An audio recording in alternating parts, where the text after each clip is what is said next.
Hello, my name is Margo Ritchie. I'm a Sister of St. Joseph in London, Ontario. Today I want to talk briefly about questions that make a difference.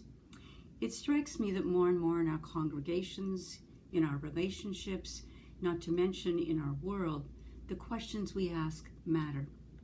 They either close doors or open doors. They either include or exclude. Powerful questions have the possibility for something new to emerge, because they set us on a path of the not yet discovered together.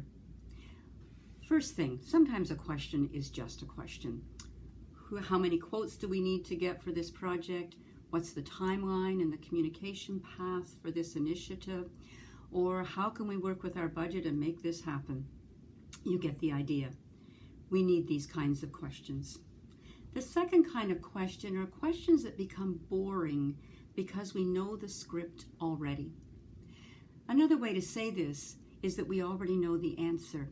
This kind of question keeps us saying the same things we have said for years. For example, in my own congregation, the question keeps arising, shall we accept new members or not? It's a valid question. And the problem is that by framing it in this way, the direction of the conversation is oh so predictable. As a matter of fact, one begins to see sisters talking about it's not ethical to accept new members. Other sisters using exactly the same language. It's not ethical to refuse new members if they know what they're joining. The problem is that we land with two sides, and that very much narrows the frame. And by doing that, the conversation can go no further. The third thing, questions that are too small to contain all of who we are. These are questions that mostly have to do with tinkering, while not really engaging. For example, how can we make or create an atmosphere that is safe for this conversation?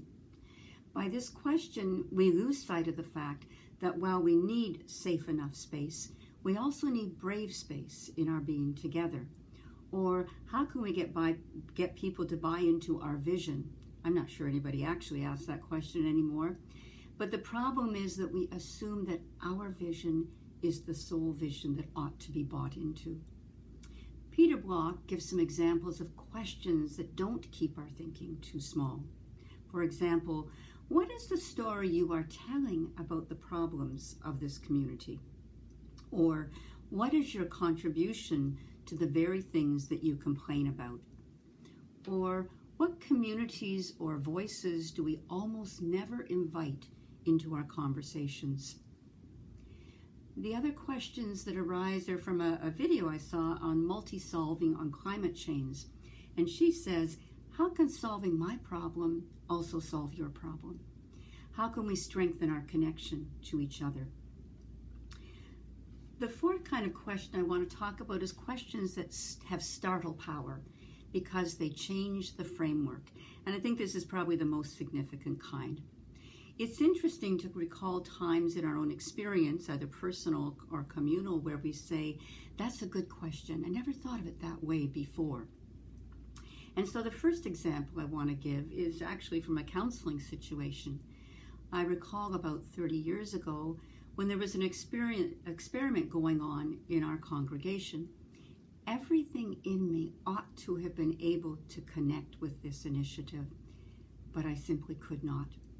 With a touch of despair and some exasperation with myself, I said to a counselor at that time, I feel like I have missed the boat. Her response was, is there only one boat? And the world opened. 30 years later, I am telling the story and can feel the reverberations of that 5-word sentence. She would not collude with my small framework of there being only one boat. She called into question my assumption that there is only one best answer for everyone.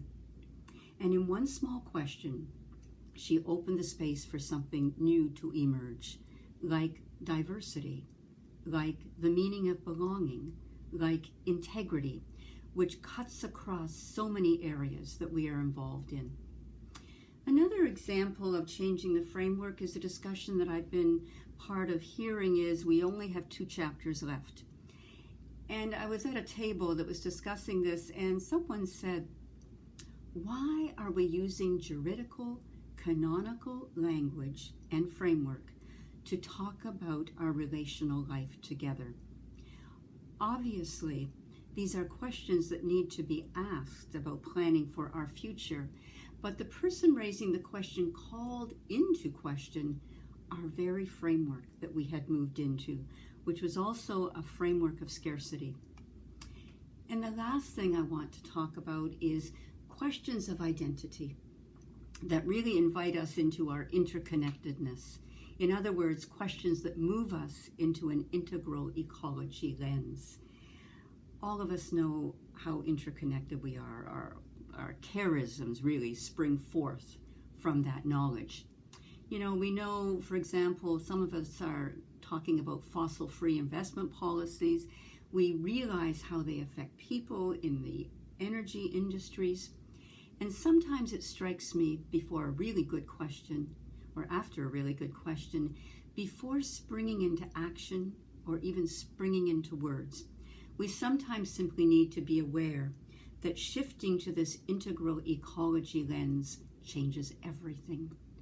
The real response to a question that matters is sometimes a time of silence, to take in the very real transformation toward which the question is calling us.